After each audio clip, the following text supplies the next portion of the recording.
हे बघा किती मस्त ढोकळा दिसत आहे आपला, एकदम परफेक्ट मार्केटमध्ये मिळतो तसा झालेला आहे. टेस्ट पण अगदी खूप छान आहे, मऊ एकदम डबल फुगणारा ढोकळा. हे बघा इथे बघू शकता तुम्ही किती मस्त फुगलेला आहे हा ढोकळा. नमस्कार मंडळी, मनीषा किचन मध्ये तुमचे खूप खूप स्वागत आहे. आज मी बनवणार आहे बेसनाचा खमंग ढोकळा. चला तर आपण व्हिडिओला सुरुवात करायची आहे. हे बघा इथे मी एका वाटीमध्ये बेसन घेतलेलं आहे, अर्धी वाटी रवा, या चम्मचने 1 चम्मच आपल्याला साखर घ्यायची आहे इथे, त्याच चम्मचने आपल्याला अर्धा चम्मच मीठ टाकायचं आहे,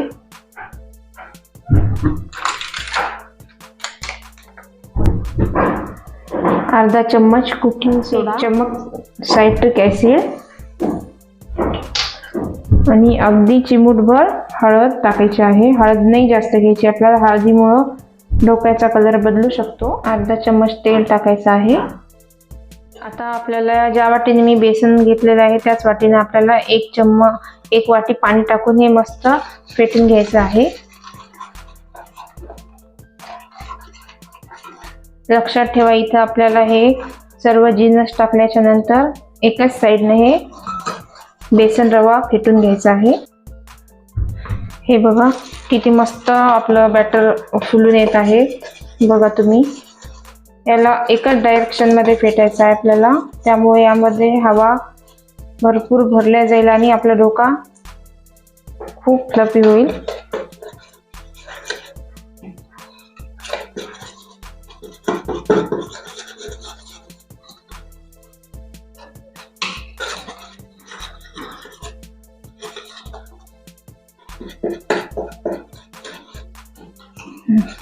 आता हे आपलं बॅटर रेडी झालेलं आहे. मी याला 10 मिनिट असं सेट करायला ठेवणार आहे. हे बघा आपलं हे बॅटर रेडी झालेलं आहे. आता मी इथे एक कढई ठेवणार आहे, त्यामध्ये 1 ग्लास पाणी ठेवून उकळी येऊ देणार. मी इथे कढईमध्ये 1 ग्लास पाणी टाकलं आहे, त्याला उकळी येऊ दिली आहे. मी इथे एक डब्बा घेतला आहे, त्या डब्याला आपण असं थोडंसं तेल टाकून घेतलेलं आहे. याला पसरून घ्यायचं आहे मस्त असं तेल. आता त्यामध्ये आपल्याला हे सर्व बॅटर टाकून घ्यायचं आहे.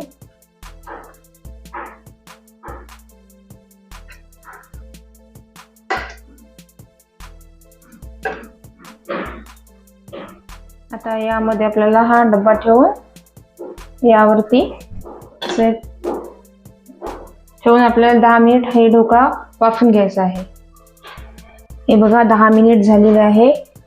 तुम्ही इथे बघा आपला ढोकळा किती मस्त फुगलेला आहे. हे बघा मी चेक करत आहे, याला चिपकत नाही आहे, म्हणजे आपला ढोकळा व्यवस्थित वाफून घेतलेला आहे.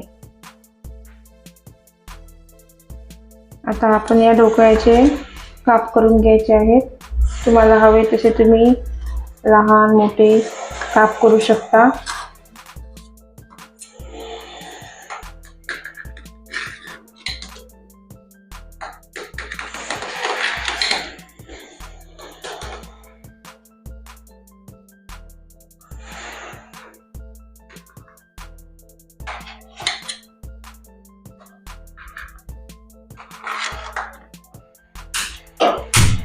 आता आपल्याला ढोकळ्याचा तडका बनवून घ्यायचा आहे.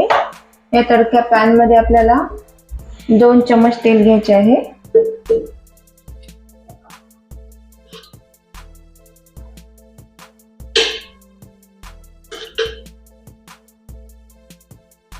आता तेल तापलेलं, आता यामध्ये आपल्याला थोडीशी मोहरी टाकून घ्यायची आहे. त्यानंतर जिरे, 1 लाल मिरची आणि 1 हिरवी मिरची यांना बारीक करून घेतलेला आहे. कढीपत्ता, हे बघा ढोकळ्यासाठी आपला तडका रेडी झालेला आहे. हे तडका आता आपल्याला या ढोकळ्यावरती पसरून घ्यायचा आहे.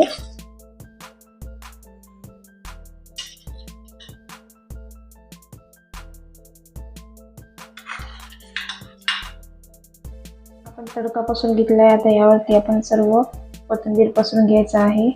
हवं तर तुम्ही याच्यावरती ओलं खोबरं किंवा सुकं खोबरं पण टाकून घेऊ शकता.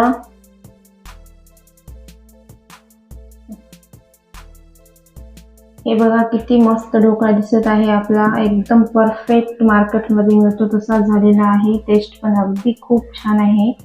नक्की एकदा ट्राय करा. माझी रेसिपी आवडली असेल तर माझ्या रेसिपीला सबस्क्राईब करा, लाईक करा आणि शेअर करा.